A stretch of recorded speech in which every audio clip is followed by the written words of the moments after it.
ጥያቄ አለ? ቀጥል። አለይኩም ሰላም ወራህመቱላህ። እስኪ እኔ እንኳን በመጀመሪያ ካንተ ጋር ሆኜ እንደው ፈጣሪ ብሎልኝ የሆነ አጅር የማገኝበት መንገድ ብታደርገው እንደምታመቻችልኝ ደስ ይለኝ ነበር። ምን አልከኝ? ጀመረ ይጨርስና ትቀጥላላችሁ። ምንድን ነው ያልከው? እንደው ፈጣሪ ካንተ ጋር ብሎልኝ እንደው የሆነ ነገር አመቻችተልኝ እንደው ሁሌ መስዋዕትነት መክፈል ቢኖርብኝ ለአንተ ከፊ በቃ የሆነ አጅር የማገኝበት መንገድ እንትን ብትለኝ በመጀመሪያ ደስ ይለኝ ነበር። እንደው ስለ ዲንህ ተማር ወንድም፣ ባለህበት አቅራቢያ ምን እንደሱ የሚለኝ ስራ መስራት ከፈለክ፣ አላህን የሚያስደስት ስራ መስራት ከፈለክ اطلب العلم እውቀትን ተማር፣ ቁርአንን ተማር፣ ሐዲስን ተማር። በአቅራቢያ ወደሚገኝ መስጂድ ሼኽ ጋር ጠጋ ብለህ ተፍሲር ተማር፣ ቁርአንን ተማር፣ ሐዲስን ተማር። በዚህ ከአላህ ዘንድ ከፍ ትላለህ። እኔም እንዲህ አይነት የእውቀት ባለቤቶች በጣም ደስ ይሉኛል። የነቢያቶችን ትምህርት እሱ እንዳልሆነ ያው ካንተ ጋር የሆነ በቃ የማግዝበት ነገር ቢኖር በዚህ ነው። እኔ የምታግዝበት ትልቁ ነገር እሱ ነው። አንድ ሰው ወደ አላህ መንገድ ሲጠራ ማየት፣ አላህ መንገድ ሲማር ማየት ትልቅ የሚያስደስተኝ ነገር እሱ ነው።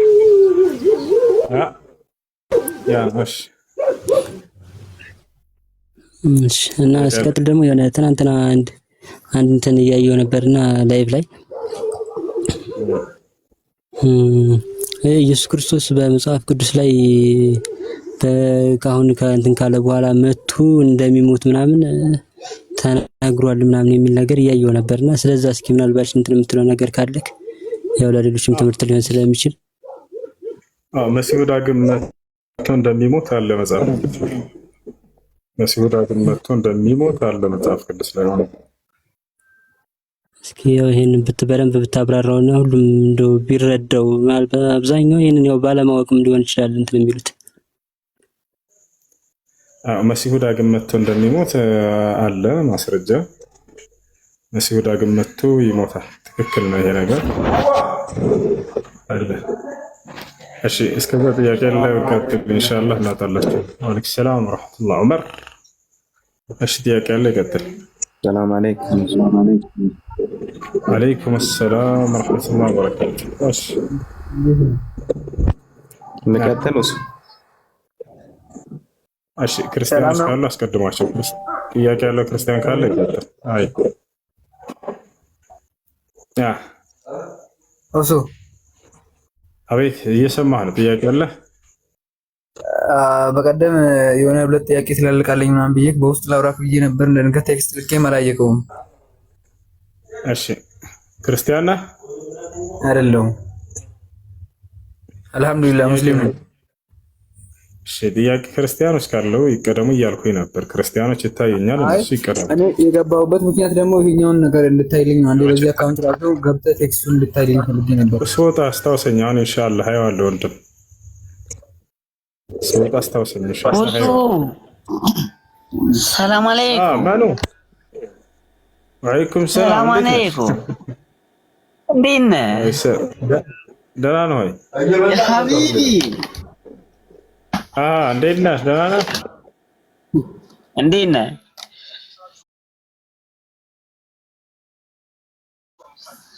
ደህና ነኝ። እንዴት ነህ መኑ? እግዚአብሔር ይመስገን። ደህና ነው ይሁዙ? ደህና ነኝ። ጠፍተሃል። ብዙ ሰዎች ካንተ ጋር ግባ ከሁሱ ጋር ግባ ብለው ነው የመጣው። እንኳን ደህና መጣህ ብለናል። እንኳን ደህና ቆያችሁ። ደህና ነህ? አለን። መልካም። እኔ የምልህ እንግዲህ ቄሶቹም ዲያቆኖቹም መርጌቶቹም መጽሐፍ ላይ ጥያቄ ስጠይቃቸው አልመለሱልኝም። እባካችሁ እናንተ ተባበሩኝ። እኔ ምን ላድርግ? እንግዲህ ቪዲዮ ሰርቼ ነበርና ከኡስታዝ ወሂድ ቤት ገብቼ ጠይቄ ከዚያ አንተ ወራዳ እንዴት ከወሂድ እንዴት መጽሐፍ ቅዱስ ጠይቃለህ ብለው ሰደቡኝ ማለት ነው። እንዴት ታዲያ ምን አባታችሁ እናንተ ካልመለሳችሁ ብዬ ቪዲዮ ሰራው። ከሁሱ ጋርና ከወሂድ ጋር ገብተህ ነው ሲጀመር ያንተ ጥያቄ የሚመለስልህ ማንም አይመልስልህም አሉኝ ጀማው። እሺ ጥያቄ ምንድነው? እሺ ምን ይላል መሰለ መጽሐፈ ቅዳሴ ላይ ማለት ነው የማርያም ቅዳሴ ላይ አንቱ እቱ ማርያም አለና ተስፋ ማን ነው ለአብ መራቱ አለ ለወልድ ወላዲቱ የአብ ሚስት የወልድ ልጅ ይላል የወልድ እናት ይላል እና አግብቶ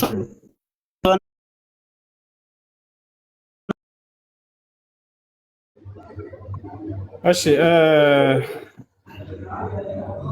ይሄን ለመረዳት እንደ መጽሐፍ ቅዱስ ከሦስቱ ሥላሴ አካል አንደኛው ሥላሴ አካል ማርያምን እንዳስጸነሳት ይናገራል መጽሐፍ ቅዱስ። እኔ ለምሳሌ አንድ ጥያቄ ልጠይቅህ እንድትረዳው ዘንድ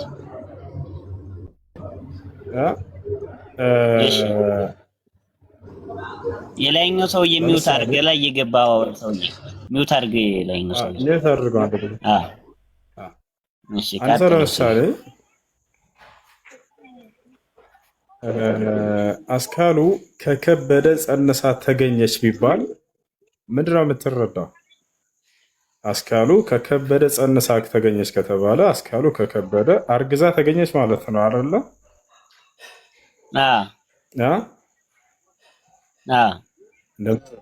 አስካሉ ከከበደ ጸንሳ ተገኘች ቢባል አስካሉ ከከበደ አርግዛለች ነው። ስለዚህ ያስረገዛት ማን ነው?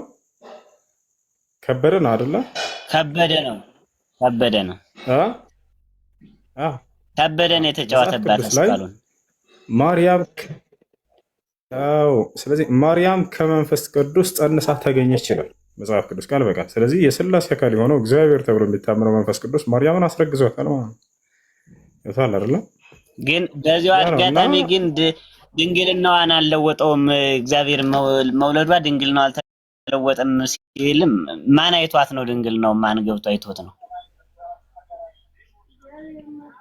አንድ ሰው ወልዶ አስበዋል። ልጅ ወልዶ ድንግልናው አልተለወጠም ወይስ ያረጋገጠ ሰው አለ? እሱን እንኳን የለም፣ ያረጋገጠ የለም። እሺ እንዴት ነው አንድ ሰው ወልዶ ድንግልና አለው ቢባል እንዴት ነው የሚታመነው? አያስኬድም እሱ። ግን እኮ መጽሐፉ እኮ ድንግልናዋን አልለወጠው ነው የሚለው።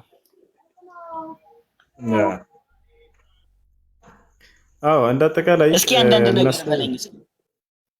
ያውና እዚህ ጋር መጽሐፍ ቅዱስ ላይ ማርያም ከእግዚአብሔር እንደጸነሰች ይናገራል። መንፈስ ቅዱስ እግዚአብሔር ነው ብለው ስለሚያምኑ የኢየሱስ ክርስቶስም ልደት እንዲህ ነበረ። እናቱ ማርያም ለዮሴፍ በታጨች ጊዜ ሳይገናኙ ከመንፈስ ቅዱስ ጸንሳ ተገኘች ይላል። ከእግዚአብሔር ጸንሳ ተገኝታለች፣ ከእግዚአብሔር አርግዛ ተገኝታለች። ስለዚህ ይሄ ነው እንደአጠቃላይ እኛ እዚህ ቦታ ላይ ይሄ ስህተት ነው።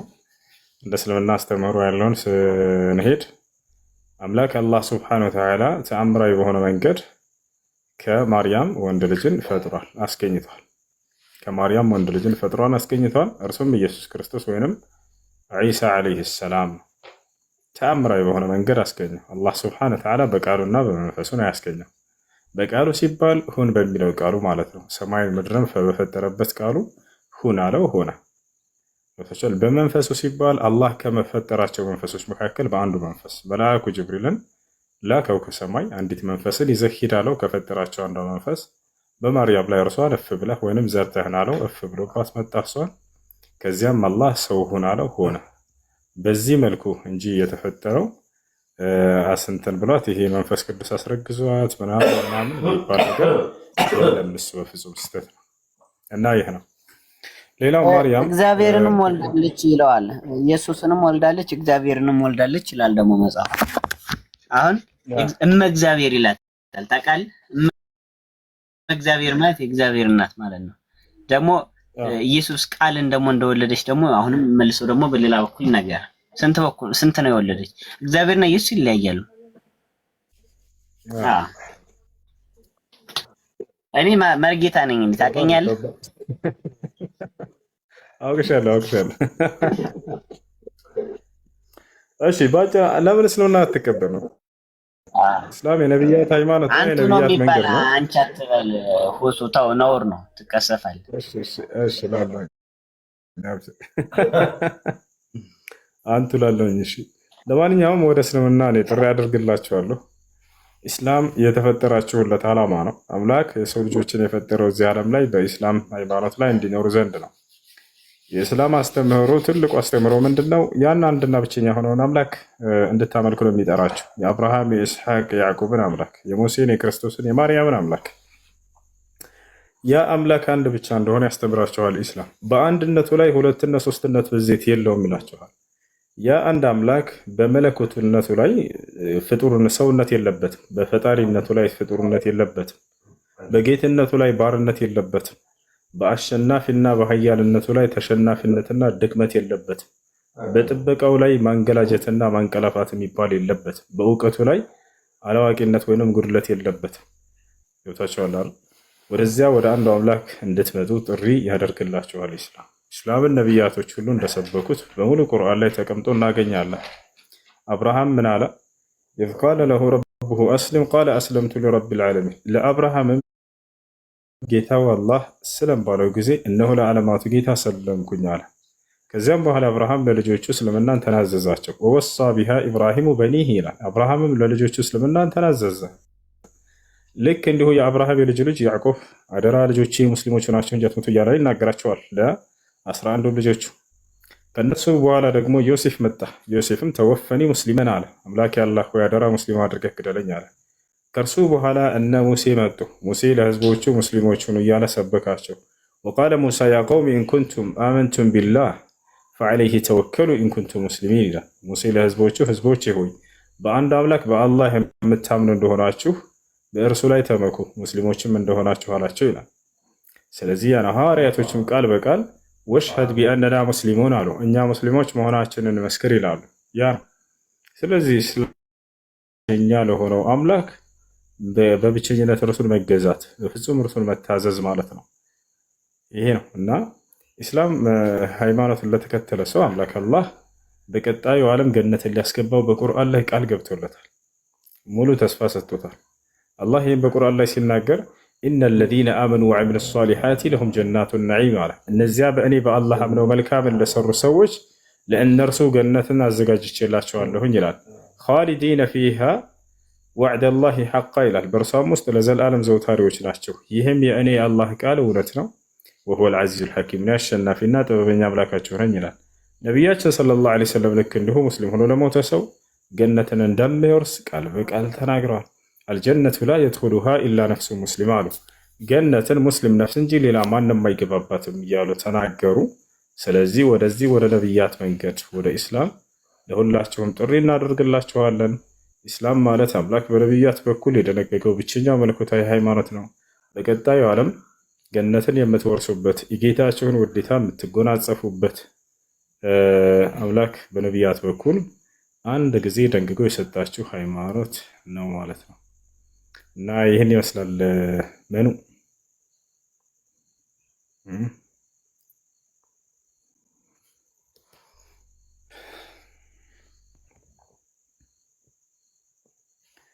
እሺ መኑ ሚውት ነህ? መኑ እየተሰማ አይደለም ድምፅህ። ኦኬ ሶሪ ሚውት አድርጌ ነው ለካ የማወራው። እና ምን አልኩ መሰለ፣ ጥያቄ አለኝ። ጥያቄን ወይ መልሱልኝና በቃ በነበርኩበት በተወለድኩበት ካልሆነ ግን እኔ ጥያቄ እየተፈጠረብኝ ዝም ብዬ አልኖርም፣ ወደሚመልሱልኝ እሄዳለሁ ስላቸው ብዙ ቪዲዮም ሰርቻለሁ። ብዙ ጥያቄዎች ተፈጥሮብኝ ማንም ሊመልስልኝ አልቻለምና እስኪ እናንተ ያውት እንግዲህ ትመልሱልኛላችሁ ብዬ ነው የመጣሁት። አንድ ጥያቄ አለች እንደው ካልደበረ እሷን ትመልስልኛለህ? ይቻላል። ቀጥል። እሷን ትመልስልኛለህ? አንድ ጥያቄ አለች። ይቻላል። አቡኪ አማን ዮሐንስ ራዕይ 19:16 ላይ ምን ይላል መሰለህ? እሺ አንዴ አይሰማም? ይሰማል ይሰማል። እሺ ዮሐንስ ራዕይ 19:16 ላይ ምን ይላል መሰለ? ኢየሱስ ክርስቶስ ጭኖ ላይ ጽሑፍ ነበረበት ይላልና ያ ጽሑፍ ለምን ተጻፈ? ማን ጻፈበት? ለምንድን ነው የተጻፈው ስላቸው አይመልሱም። እንዴት አምላኩ ነው ጽሑፍ ታታ ነው ምንድነው የሆነ እንትን ውቅራት ንቅሳት የሚባል አለ። እሱ ነው ምንድነው አስረዱ ስል ማንም ሊያስረዳኝ አልቻለም። በቃ እኔ ታዲያ ይሄ እንዴት ነው አይምሮ እሺ ብሎ ሊቀበል የሚችለው? ገብቶሃል? ብዙ ነገር አለ ደግሞ መጽሐፍ ቅዱስ ሲናገር ምን አለ? የእግዚአብሔር ሞኝነትና የእግዚአብሔር ድካም ከሰዎች ሁሉ ድካም ይበልጣል አለ። እግዚአብሔር ሆኖ እንግዲህ ሰማይና ምድርን የፈጠረ አምላክ ከሰዎች ሁሉ ድካም ይበልጣል አለ መጽሐፍ ቅዱስ ሲናገር። በማስረጃ ነው የማወራው ታውቃለህ። ስለዚህ እግዚአብሔር ኃያል አምላክ የዓለማት ጌታ ሰማይና ምድርን የፈጠረ ጌታ ከሰዎች ሁሉ ድካም እንዴት ሊብስ ይችላል? ገብቶሃል? መጽሐፍ ቅዱስ ነው እኮ የእግዚአብሔር ድካም ከሰዎች ሁሉ ድካም ይበልጣል ይላል። እና እስኪ ያስረዳኝ። እኔ በጣም እየተጨናነኩ ነው።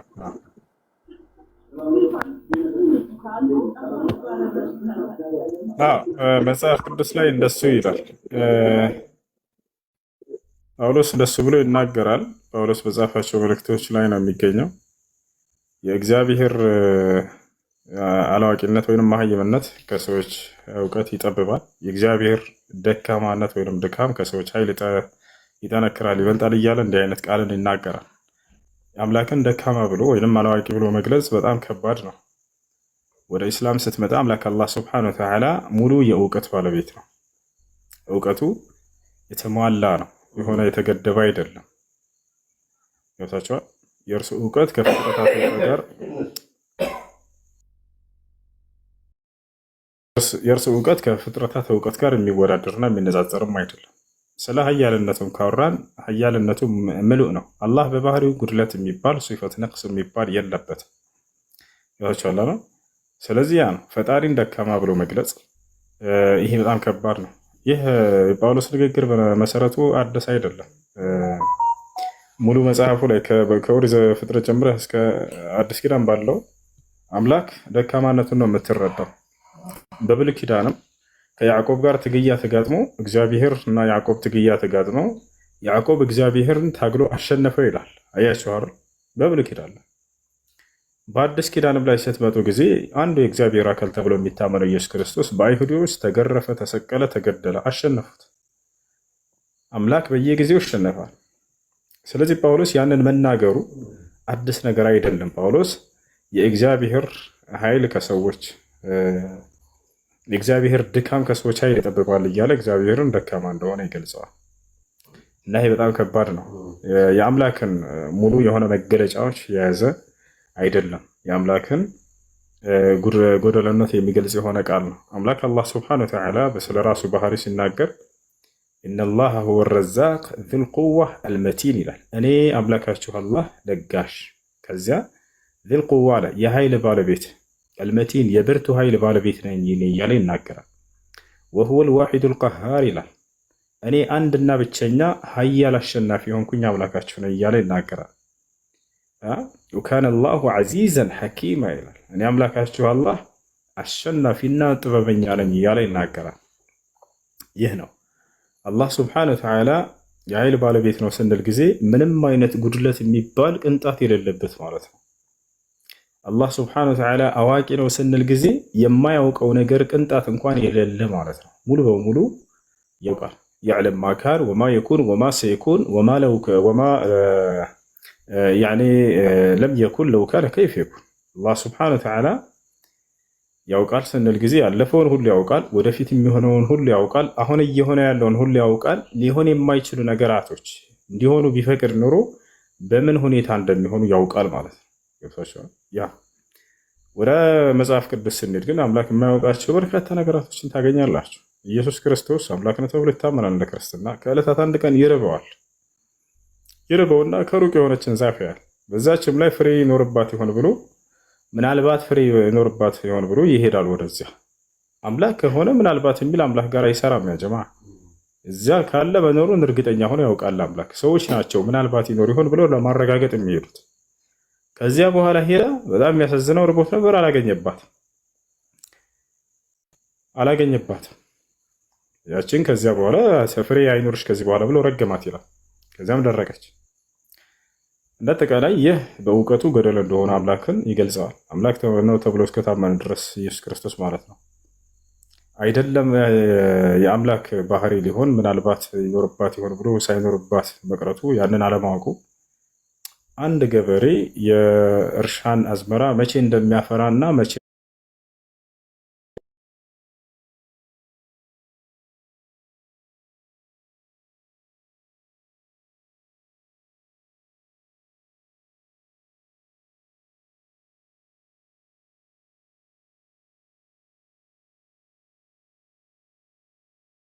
ልጅም ቢሆን ከአንዱ ከአብ በቀር ማንም የሚያውቅ የለም ብሎ ተናገረ። ከአብ በቀር ማንም የሚያውቅ የለም ማለት ልጅም ቢሆን አለ ራሱን እንኳን እንደማያውቅ። አምላክ አላህ ስብሐነሁ ወተዓላ ጋር ስንሄድ ግን ስለዚያች ቀንና ስለዚያች ሰዓት እኔ ብቻ ነኝ የማውቀው ከኔ በስተቀር ማንም የሚያውቅ የለም እያለ ይናገራል። በሱረት ሉቅማን መጨረሻው ገጽ ላይ ኢነላሃ ዒንደሁ ዒልሙ ሰዓ ይላል። የትንሣኤ ቀን እውቀት ከእኔ ከአምላካችሁ ከአላህ ዘንድ ብቻ ነው ያለው እያለ ይናገራል። በሌላ ቦታ ላይ የስአሉነከ ዐን ሰዓ ቁል ኢነማ ዒልሙሃ ዒንደላህ ቁል ኢነማ ዒልሙሃ ዒንደ ረቢ። ሙሐመድ ሆይ ስለዚያች ቀንና ስለዚያች ሰዓት ይጠይቁሃል፣ የእርሷም እውቀት ከጌታዬ ዘንድ ከአላህ ዘንድ ነው በላቸው እያለ ይናገራል። የስአሉከ ናሱ ዐን ሰዓ ቁል ኢነማ ዒልሙሃ ዒንደላህ ወማ ዩድሪከ ለዐለ ሰዓተ ተኩኑ ቀሪባ።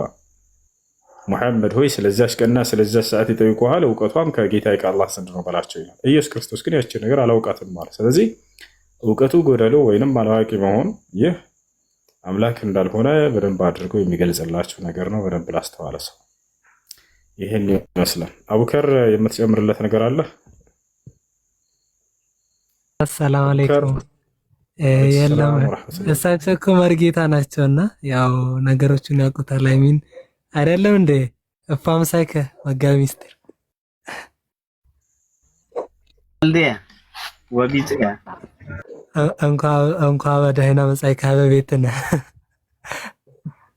አበቤት ከመ መጽየ ለሁሱ ምስለ ሁሱ ለተዋናይ ነውት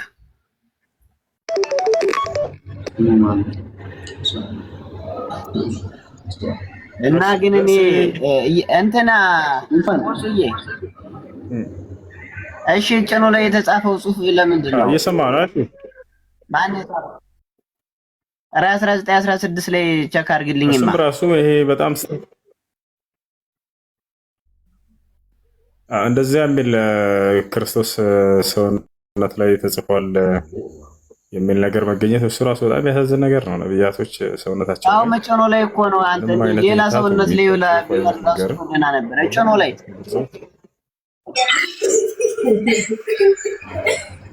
ሰላም ነህ ሮቤል አለ አንተ ደህና አልሐምዱሊላህ። እሺ ኡስማን ጥያቄ ያላችሁ ደስ ወይንም ሮቤል? ኦኬ እኔ ልቀጥል። እሺ ቀጥል። ጥያቄ ምንድን ነው? ኦኬ እኔ ጴንጤ ነኝና ከሙስሊምና አንዳንድ ነገር ሊጠይቅ ነበረ። ጠይቀሽ። እስልምና የመጣው ከነቢዩ በፊት ነው ወይስ ከነቢዩ በኋላ ነው? እና እስልምና ከመጀመሪያ ጀምሮ አምላክ ቀጥልሽ። ቁርአን የተጻፈው ደግሞ መቼ ነው? በማን የተጻፈው? ሲጻፍም ደግሞ ቁርአን በመንፈስ ነው ወይስ በምን ተጻፈ? በጣም ጥሩ። አሁን ምን ታደርግና አዳምጥ። በመንፈስ ከተጻፈ ለምንድን ነው በመንፈሱም ማታምኑት ነው? እሺ ምን ታደርጋሽ? በጣም ጥሩ። ስለ ቁርአን አመጣጥ ከማን የመጣው? በማን በኩል መጣ? በመንፈስ ቅዱስ በኩል ነው ወይ የመጣው? ለምን ታዲያ በመንፈስ ቅዱስ አታምኑ? ማንስ ጻፈው የሚል ነው። በጣም ጥሩ ጥያቄ ነው። ቁርአን ከአምላካችን ከአላህ ዘንድ ነው የመጣው። በማን በኩል መጣ ከተባለ በመንፈስ ቅዱስ ምሪት ነው ቁርአን የመጣው። ያ መንፈስ ቅዱስ ግን ማን ነው? መልአኩ ገብርኤል ነው። በገብርኤል በኩል ነው የመጣው። ይህ መልአክ ነው ከአምላክ ፊት ቆሞ ቃልን ለነቢያት የሚያደርሰው።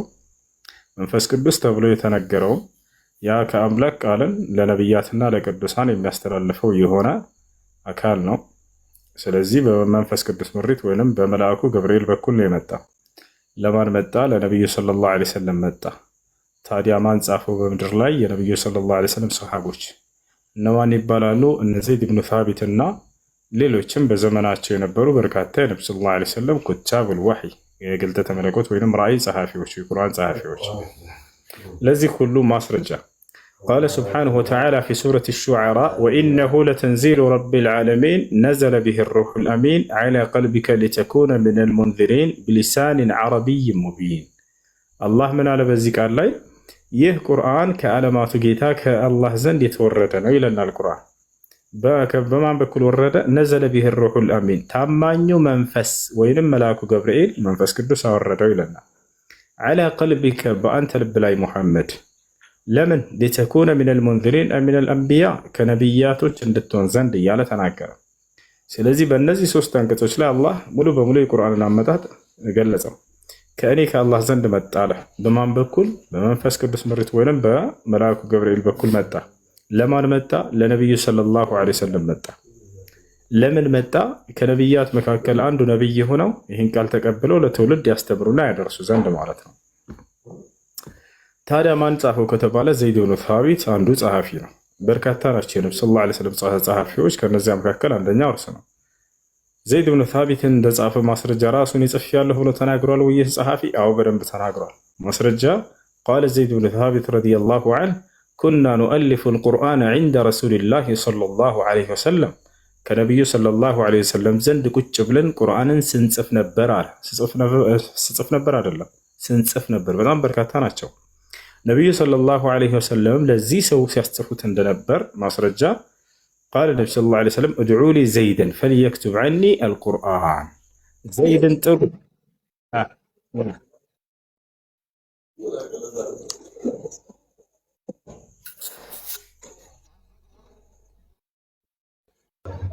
በመንፈስ ቅዱስ ከተጻፈ መንፈስ ቅዱሱ ምን ነበረ? እሱ ከእግዚአብሔር ዘንድ ነበረ አይደል? እና እንደ እግዚአብሔር በመንፈስ ቅዱስ ለምንድን ነው የማታምኑት? ችግር የለውም አላህ ዘንድ ብለህ አሁን እና እናምናለን። መልአኩ ገብርኤል ነው አልን እኮ እሱ የአላህ መልአክ ነው ብለን እናምናለን። ኦኬ እሺ፣ መቼ ነው የተጻፈው? ከመስረጃው ጋር ንገር። ማለት ከነቢዩ መሐመድ በፊት ነው የመጣው አይደለም? ቁርአን የተጻፈው በነቢዩ ሰለላሁ ዐለይሂ ወሰለም ዘመን ነው። በነቢዩ ሰለላሁ ዐለይሂ ወሰለም ዘመን ነው የተጻፈው። የመጣው ከአላህ ዘንድ ነው። እሺ ከነቢዩ መሐመድ በኋላ ደግሞ የተጻፈው የለም? ላ በነቢዩ ሰለላሁ ዐለይሂ ወሰለም ጊዜ ነው ቁርአን የተጻፈው። ከዚያ በኋላ በየጊዜው በተለያዩ ጽሕፈቶች ላይ ይጻፋል። አሁንም ይጻፋሉ። ግን መጀመሪያ የተጻፈው በዚያው ዘመን ነው። ኦኬ እሺ፣ ሌላ ጥያቄ። አሁን በእስልምና ኢየሱስ ክርስቶስ መንገዱን ትከተላላችሁ? በእስልምና ማለት ነው። ከነቢያቶች መካከል አንድ ነቢይ ነውና እሱን እንከተላለን። እና መንገዱ የምትከተሉት ከሆነ እሱ የሰራውን ስራ ለምሳሌ አሁን በእኛ ውስጥ እግዚአብሔር ለእሱ የሰጠውን እሱ ደግሞ አሳልፎ ለአመኑት ሰጥቷል። በእኔ የሚያምኑት ሰጥቻለሁ አለ። አሁን ለምሳሌ ዮሐንስ 17 ላይ በእኛ ማለት ነው። እና ኢየሱስ ክርስቶስ በእናንተ ውስጥ ወይ ደግሞ ነቢይ ኢሳ በእናንተ ውስጥ ምን ድርሻ አለው ነው? በጣም ጥሩ። ነቢዩላህ ዒሳ ዓለይሂ ሰላም ወይም ኢየሱስ ክርስቶስ ከእኛ ከሙስሊሞች ዘንድ ያለው ድርሻ ምንድን ነው? እጅግ በጣም የተከበሩ ከተባሉ ታላላቅ ነቢያቶች መካከል አንድ ነቢይ ነው። ከታላላቅ ነቢያቶች መካከል አንድ ነቢይ ነው።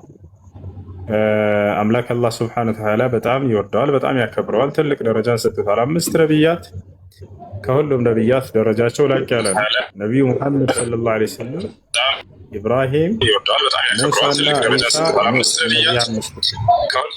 ከነዚያ መካከል ነው። የዒሳ ታላላቅ አስተምህሮቶቹ የመጀመሪያ አስተምህሮ ስለ አንዱ አምላክ ያስተማረው ትምህርት ነው። ዒሳ ያስተማረው ትምህርት የሁሉም ነቢያት ትምህርት ነው። ወኢነላሀ ረቢ ወረብኩም ፈዕቡዱሁ ሃዛ ሲራጡን ሙስተቂም የሚለው ነው። የእኔም ጌታ የእናንተም ጌታ እርሱ አላህ ነው፣ እርሱም በብቸኝነት ተገዙት የሚለውን ትምህርት ነው። ስለዚህ ሰዎች አምላክን አላህን በብቸኝነት እንዲገዙ በአምላክ በአላህ ላይ ቅንጣትን እንዳያጋሩ ካስተማሩ ነቢያቶች መካከል አንድ ነቢይ ነው። እሱ ብቻ ነው ያስተማረው? ላ አይደለም። ሶላትን ስገድ እያለ ለራሱም ለአንዱ አምላክ በመስገድ ያስተምር ነበር። ዘካን ወይንም ምጽዋትን ለድሃዎች ስጡ እያለ ምን አልከኝ? ያለው በቁርአን ተጽፏል። ምን አልከኝ? አዎ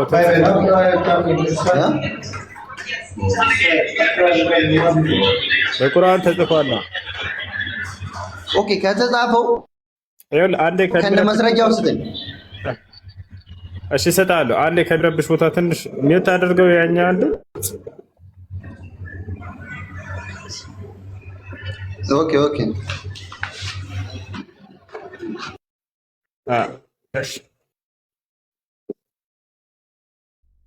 እሺ ችግር የለውም። እሺ አንዴ ኢየሱስ ክርስቶስ ያስተማራቸውን ትምህርቶች አንዴ ላሳየው። መሲህ ነው ብለን እናምናለን። በነገራችን ላይ አላህ ስብሐነሁ ወተዓላ መሲሁ ራሱ ነው የማርያም ልጅ ብሎ ነግሮናል። ያው እነዚህ ጋር እንመልከት ምን ይላል እዚህ ጋር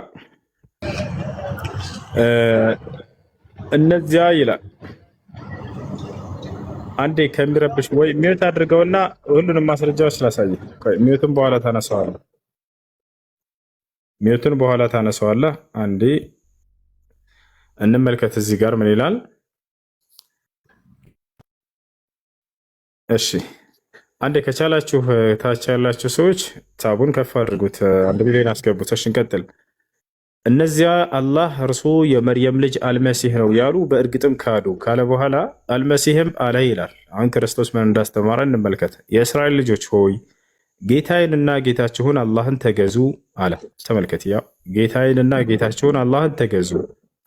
እነሆ በአላህ የሚያጋራ ሰው አላህ በእርሱ ላይ ገነትን በእርግጥ እርም አደረገ፣ መኖሪያውም እሳት ናት፣ ለበዳዮችም ምንም ረዳቶች የሏቸውም አለ። ስለዚህ መሲሁ እዚህ ቦታ ላይ የእኔንም የእናንተንም ጌታ የሆነውን አላህን ተገዙ ብሎ አስተምረዋል። ከዚያም በአላህ ላይ ሌላን አካል የሚያጋራ ሰው ገነትን እንደማያገኝ ወደ እሳት እንደሚወርድ ተናግሯል። ይህ የመጀመሪያው የነቢያቶች ሁሉ ትምህርት ነው። ስለ አንዱ አምላክ አስተምረዋል። አንዱን አምላክ በብቸኝነት ተገዙ እያሉ ከእርሱ ውጭ ሌላን ማንንም እንዳትገዙ እያሉ አስተምረዋል። አሁን ዒሳ ሌላ ነገር ምን ብሏል? ሶላት ይሰግድ ነበር፣ ዘካን ወይንም ምጽዋትን ለድሃዎች ይሰጥ ነበር። ልክ እንዲሁ ደግሞ ለእናቱ መልካም እንዲውል ታዞ ነበር።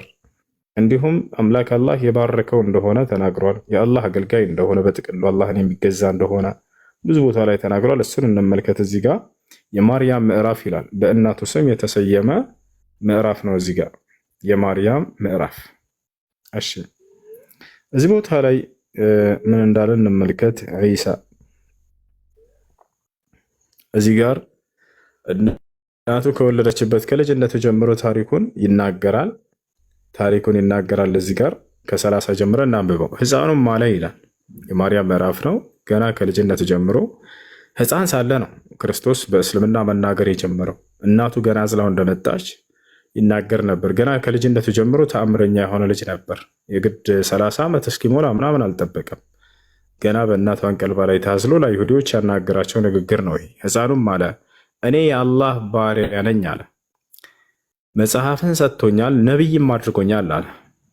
ታላቅ ነቢይ ነው በኢስላም። ነቢይም አድርጎኛል፣ በየትም ስፍራ በሆን ብሩክ አድርጎኛል አለ። ክርስቶስ የተባረከ ነው። ያ ማለት ለሰዎች ጠቃሚ ነው።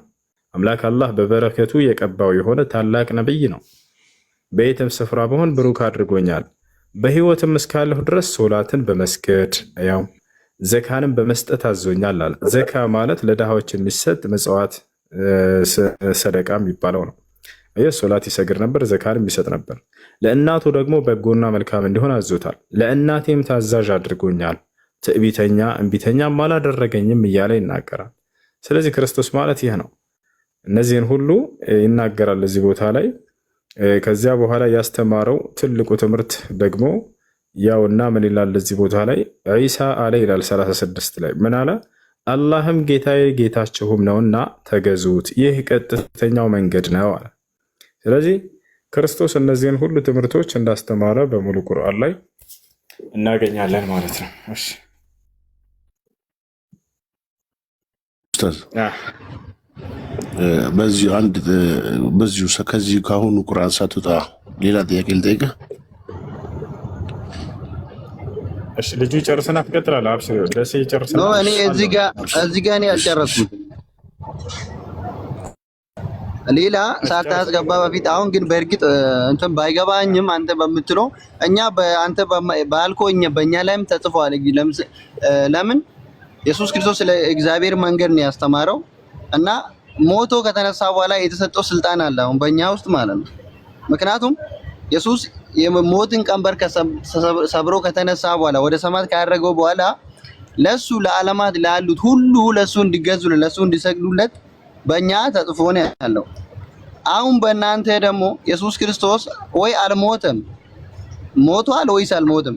ከሞተው ደግሞ ምን ስልጣን ተሰጠው? ወይስ እንደ ነቢያቶች መጣ ከዛም በኋላ እንደ ሰው ኖሮ ከዛም በኋላ ያለው ነገር አርግቶ ከዛም በኋላ ወደ ሰማይ አረገ? እና ልብ በላይ እዚህ ጋር ደግሞ በእናንተ ቁርአን ውስጥ ኢየሱስ ክርስቶስ ሞቷል ወይስ አልሞተም? የት ነው የተወለደው? አላህ ሱብሓነሁ ወተዓላ እሺ በቁርአን ኢየሱስ አልሞተም። አምላክ አላህ ሱብሓነሁ ወተዓላ አድኖታል፣ በክብር ወደ እርሱ ወስዶታል፣ በሁለተኛው ሰማይ ላይ ይገኛል። አላህ በቁርአን ላይ ይናገራል። ኦኬ እሺ አልሞተም። እሺ ኢየሱስ ክርስቶስ ሙስሊም ነበረ ምድር ላይ በነበረ ወይስ ማለት ክርስቲያን ነበረ? ሙስሊም ነበር የሚል ማስረጃ አለ? ሙስሊም ማለት ምን ማለት ነው? ትርጉሙ ታውቃለህ? እሺ እሱን ንገረኝ እስኪ። ሙስሊም ማለት አላህን በብቸኝነት የሚገዛ በእርሱ ላይ ቅንጣትን የማያጋራ ማለት ነው። ቅድም ምን አለ? እኔ አላህን በብቸኝነት ነው የምገዛው በእርሱ ላይ ቅንጣት አላጋራም እያለ ይናገራል ዒሳ። ኢኒ አብዱላህ አለ፣ እኔ የአላህ ባሪያ ነኝ። ወይም ደግሞ አላህን በብቸኝነት ተገዙ፣ የእኔም ጌታ የእናንተን ጌታ እርሱ ነውና ብሎ ተናገረ። ሲቀጥል ሐዋርያቶች ቃል በቃል ለክርስቶስ እኛ ሙስሊሞች ነን መስክርልን ይሄን ብለው ተናግረውታል። እነሱ የባል ተማሪዎች ናቸው የክርስቶስ እርሱ የተማሩትን ቃል በቃል እኛ ሙስሊሞች ነን ብለው ተናግረዋል። እነሱ እኮ ወደ ሰማይ መውጣቱ ማስረጃ አለ ወይ ነው? ማስረጃ ወደ ሰማይ መውጣቱ ያለው አለ? አዎ ወደ ሰማይ መውጣቱን ማስረጃ አለ። ላሳየ ልክፈትልህ። ወደ ሰማይ ነው ያረገው። እሺ ሳይሞት ወደ ሰማይ ነው ያረገው። ሚዩት አድርገው አንዴ ሚዩት አድርገው። እሺ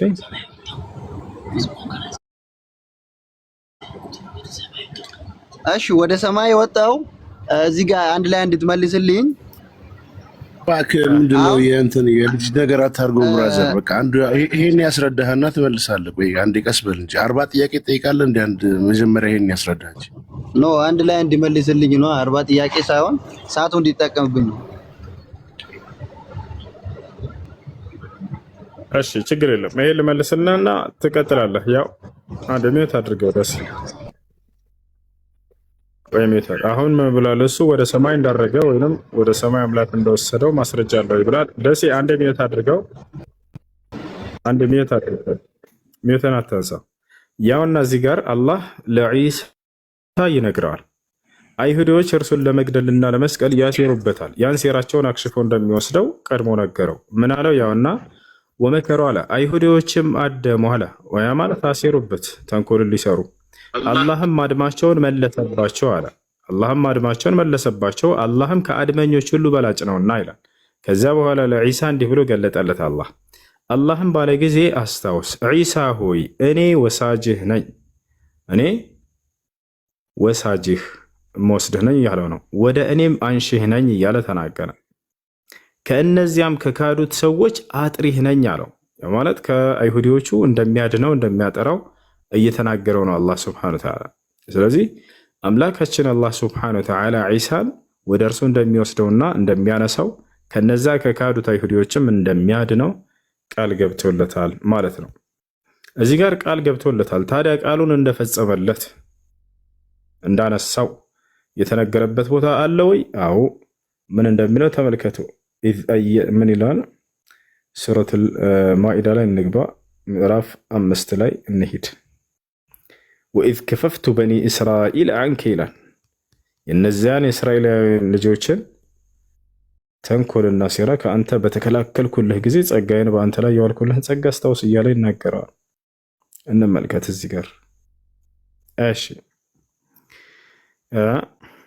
ተመልከቱ እዚህ ጋር አላህም በሚል ጊዜ አስታውስ የመርየም ልጅ ዒሳ ሆይ ይላል በአንተና በእናትህ ላይ የዋልኩላችሁን ጸጋዬን አስታውስ እያለ የተናገረ ከዋለለት ጸጋ መካከል ምን ይላል? ተመልከቱ እዚህ ጋር ያውና የእስራኤልንም ልጆች ይላል ይታያቸዋል። የእስራኤልንም ልጆች በተአምራት በመጣህባቸውና ከእነርሱ እነዚያ የካዱት ይህ ግልጽ ድግምት እንጂ ሌላ አይደለም ባሉ ጊዜ ሊገድሉህ ሲያስቡህ ከአንተ ላይ በከለከልኩልህ ጊዜ ያደረግኩልህን ውለታ አስታውስ ይላል። አላሁ አክበር። ስለዚህ አምላካችን አላህ ሱብሓነሁ ወተዓላ እነዚያን ድንቅና ተአምራቶች ይዞላቸው ዒሳ በመጣ ጊዜ በሄደ ጊዜ አይሁዶች እርሱን ለመግደል ባሰቡ ጊዜ አምላካችን አላህ ሱብሓነሁ ወተዓላ ከነሱ እንደተከላከለለት ወደ እርሱም እንደወሰደውና እንዳሳረገው ይናገራል እዚህ ጋር ማለት ነው። ይህ አምላክ አላህ ዒሳን ከአይሁዶች ግድያና ስቅለት እንደወሰደው እንደነጠቀው እንዳነሳው የሚገልጽ የሆነ ግልጽ ማስረጃ ነው። በርካታ ቦታ ላይ ያለው ሱረቱ ኒሳእ ላይ ወማ ቀተሉሁ ወማ ሰለቡሁ ገደሉትም አልሰቀሉትም ይልቁንስ ወደ እኔ አንስቼዋለሁ እያለ ይናገራል። እሺ ኦኬ። ስለዚህ ታንኪዩ። ስለዚህ እናንተ ውስጥ የተጻፈው ኢየሱስና እኛ ውስጥ የተጻፈው ኢየሱስ የተለያየ ነው ማለት ነው። ስለዚህ የትኛው ነው የተለያየው? እዚያ ጋር ኖ ኢየሱስ ሳይሆን የተለያየው። እሺ ቀጥልሽ። በእናንተ ውስጥ የተጻፈው ኢየሱስ አልሞተም፣ እንደዛው ነው በሰማይ ወደ ሰማይ አይደለም። በእኛ ውስጥ ደግሞ የተጻፈው ኢየሱስ ክርስቶስ ሞቷል፣ በሶስተኛ ቀን ከሞት ተነስተዋል ነው የምለው። ስለዚህ የእናንተ ኢንሳና የዚህ ይለያያል ነው። እሺ አሁን ልመልስልህ፣ አዳምጥ። እና የትኛው ነው ረመቱላሂ ወበረካቱ የትኛው ነው ትክክለኛ ወደሚለው ምን መጣለ? ለመሆኑ እኛ ጋር ያለው ዒሳና መጽሐፉ ላይ ያለው ኢየሱስ ተለያይተው ነው ወይ? አይለያዩም። ራሱ ኢየሱስ ነው። ራሱ ኢየሱስ ይሄም ነው። መጽሐፍ ቅዱስ ላይ ያለው የድንግል ማርያም ልጅ ኢየሱስ ነው። እዚህም ያለው የድንግል ማርያም ልጅ ዒሳ ነው። ሌላ ማንም አይደለም። መጽሐፍ ቅዱስ ላይ ያለው ያለ አባት የተወለደው ነው። ቁርአንም ላይ ያለው ያለ አባት የተወለደው። መጽሐፍ ቅዱስ ላይ ያለው በእስራኤል ምድር ላይ የተወለደው ነው። ቁርአንም ላይ ያለው በእስራኤል ምድር ላይ የተወለደ እንጂ ናይጄሪያ ወይም ማዳጋስካር ኢትዮጵያ የተወለደ አይደለም። መጽሐፍ ቅዱስ ላይ ያለው ከነቢያት ሰንሰለት ያለው ነው። ይህም ከነቢያት ሰንሰለት ያለው ነው። መጽሐፍ ቅዱስ ላይ አምላክ ነቢይ አድርጎ የላከው ነው። ቁርአንም ላይ አምላክ ነቢይ አድርጎ የላከው ነው። መጽሐፍ ቅዱስ ላይ መልእክተኛ ተደርጎ የተላከው ነው። እዚህም ጋር መልእክተኛ ተደርጎ የተላከው ነው። መጽሐፍ ቅዱስ ላይ ያለው ሙታንም በአምላክ ፈቃድ ሲያስነሳ የነበረው ነው። ቁርአንም ላይ ሙታንም በአምላክ ፈቃድ ሲያስነሳ የነበረው ነው። መጽሐፍ ቅዱስ ላይ ያለው ለምጻምን ሲፈውስ የነበረው ነው። ቁርአንም ላይ ያለው ለምጻምን ሲፈውስ የነበረው ነው።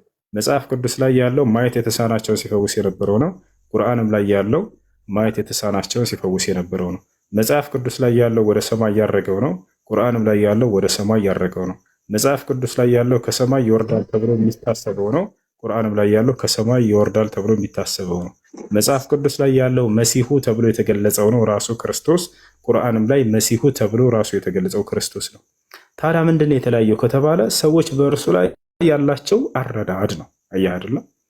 አይሁዶች ምን አሉ? ያ መሲሁ አይደለም ሐሰተኛ ነው አሉ። ክርስቲያኖች ምን አሉ? አይ ራሱ መሲህ ነው አሉ። ራሱ አምላክ ጭምር ነው አሉ። ሙስሊሞች ምን አሉ? አይ ራሱ መሲህ ነው አምላክ ግን ሳይሆን የአምላክ ነብይ ነው ብለው ተናገሩ። አያችሁ? ስለዚህ ሰዎች በእርሱ ላይ ያላቸው ግንዛቤ እንጂ የእርሱ ማንነት ተለያይቶ አይደለም። ለምሳሌ ጠይቃችሁ እኔን አንደኛው መጣና ሁሱ ያ ጎበዙ ተማሪ ነው አለኝ። ሌላኛው መጣና አይ ሁሱ ያ ሰነፉ ተማሪ ነው አለኝ። ሌላኛው መጣና ሶስተኛው አይ ያ ሁሱ ጎበዝም ሰነፍም ያልሆነው መካከለኛ የሆነው ተማሪ ነው አለ። በእኔ ላይ ተለያዩ እነዛ ሰዎች። ሁሱ የተለያየ ሁሱ ነው ማለት ነው? ላይ አይደለም። የሰዎች ግንዛቤ ነው የተለያዩ። ያ ነው። በርካታ ክርስቲያን ከእውነት ቁርአን የገለጸውን ክርስቶስን ከመቀበል እዚያ ላይ ያለውን ትክክለኛ ማንነቱን ከመቀበል ለማሸሽ እና ለማሸሽ መምህሮቻቸው እዛ ጋር የተገለጸው የእኛ ኢየሱስ አይደለም ማናውቀው ላ በደንብ አድርጎ ራሱ ነው።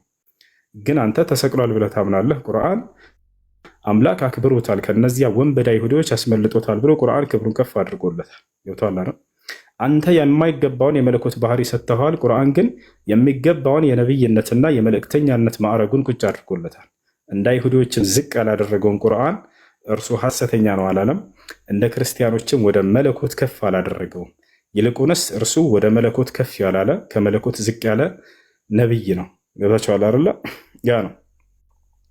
እሱም ይሄን ነው ያስተማረው። በመጽሐፍ ቅዱስ ላይ የትኛውም ስፍራ ላይ እኔ አምላካችሁ ነኝ አምልኩኝ አላለም።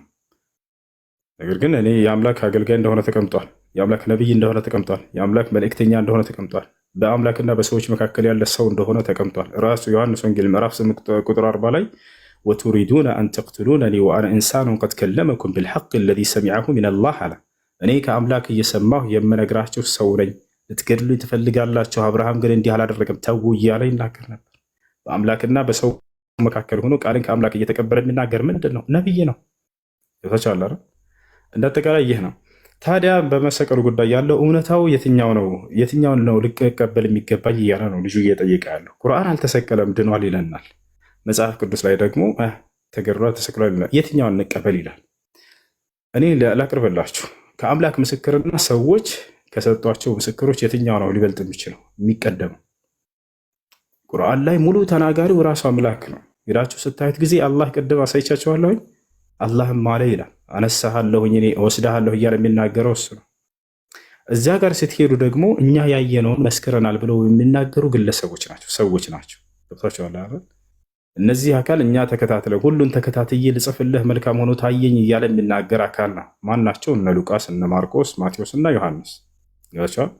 ለመሆኑ እነዚህ አይነ ምስክሮች ናቸው ወይ ብለን ሄደን ስናይ ክርስቶስ ሊያዝ ካለበት ጊዜ ጀምሮ ተነሳ አረገ እስከሚባልበት ድረስ የሉም ነበር።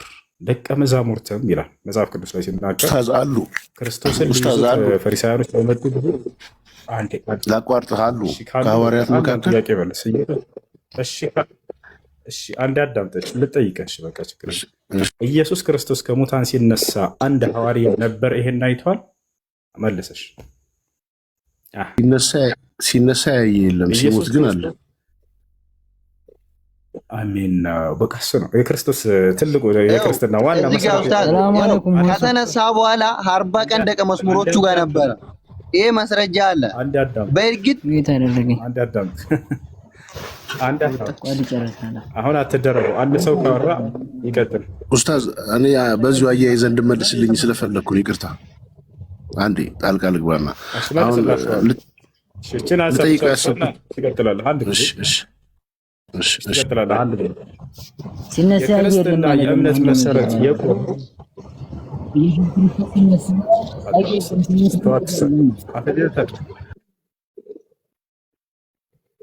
አንዴ የክርስትና የእምነት መሰረት የቆመው እንደ ጳውሎስ አገላለጽ የክርስቶስ ትንሣኤ ላይ የክርስትና ዋና ምሰሶ በቃ የቆመበት ይሄ ምሰሶ ፈረሰ ማለት ክርስትና ፈረሰ ማለት ነው፣ ውሸት ነው ማለት ነው። ጳውሎስ ምን አለ ሲናገር ክርስቶስ ከሙታን ካልተነሳማ ክርስትናችን ውሸት ነው፣ ስብከታችንም ከንቱ ነው አለ።